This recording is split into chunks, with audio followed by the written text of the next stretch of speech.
你要真的用不要不一样，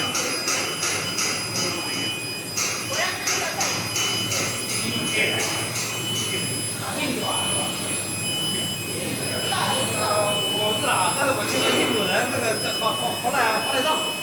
是好赖账呀。然后你可以把价格给它提高一点，哪怕后面送到5上一样的嘛。对，价格给它提高一点。价格我刚才已经报过，然后他还有啊，对，印度人就是这样。导致我们说你这个什么？他给他报多少？这么多啊？差不多。他哪怕就是最后的那个10%都没满，这我们不算。